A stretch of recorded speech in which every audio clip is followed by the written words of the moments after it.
কেউ যদি সম্পদের অনেক মালিক হয়, সে যেন এই চিন্তায় না থাকে রব আমার উপর অনেক খুশি হয়েছে বলে অনেক অডেল সম্পত্তির মালিক করেছে। কারো সম্পত্তি না থাকলে সে যেন এই চিন্তায় না থাকে আমার রব বুঝি আমার উপর নারাজ, তাই এক বেলার খাবার আনতে আরেক বেলার খাবার ফুরিয়ে যাচ্ছে। ইসলাম বলে না না, মন ছোট করার কিছু নেই।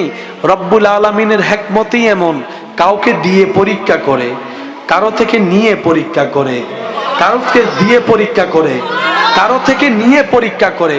কাউকে সন্তান দিয়ে পরীক্ষায় ফেলে রেখেছে, কারো থেকে সন্তান নিয়ে পরীক্ষায় ফেলে রেখেছে। কাউকে সম্পদ না দিয়ে পরীক্ষার রাস্তায় রেখেছে, কাউকে অডেল সম্পত্তি দিয়ে মহা পরীক্ষার মধ্যে ফেলে রেখেছে।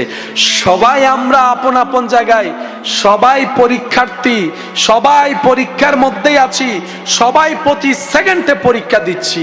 মাদ্রাসা স্কুলের পরীক্ষা বছরে 3টা অথবা 2টা ডেট, মাস, তারিখ ফাইনাল করে দিয়ে বলে দেওয়া হয় এত তারিখ থেকে এত তারিখের মধ্যে পরীক্ষা হবে, এইবারে এই তারিখে এই পরীক্ষা। আর দুনিয়ার আল্লাহর বান্দাদের জন্য 24টা ঘন্টার প্রত্যেকটা সেকেন্ডেই পরীক্ষা, প্রত্যেকটা সেকেন্ডেই পরীক্ষা, প্রত্যেকটা সেকেন্ডের মধ্যে পরীক্ষা নেওয়া হচ্ছে এক একজনকে এক একভাবে। এই দুনিয়া হচ্ছে পরীক্ষার জায়গা, আমরা সবাই পরীক্ষার্থী। রেজাল্ট বের হবে হাসরের ময়দানে, সবাই পরীক্ষার্থী, সবাই কি?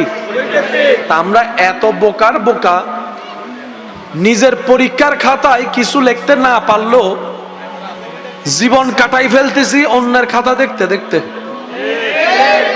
ইতের এই দোষ, ইতের এই ভুল, ইতের এই ভুল, ইতে এটা করছে, এতে ওইটা করছে, ইতে এইতে এইতে এতে কইতে কইতে পরীক্ষার টাইম, নিজের খাতায় লেখার কোনো সুযোগ।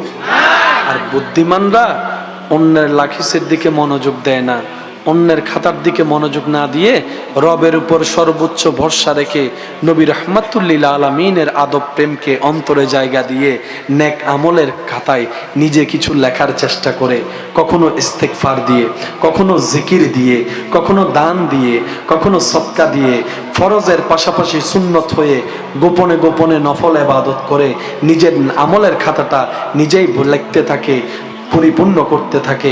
এই আশায় জানি আমার এমন কোনো আমল নাই যেটা আমার রবকে খুশি করতে পারে, আমি সেটা বিশ্বাস করি, স্বীকারও করি।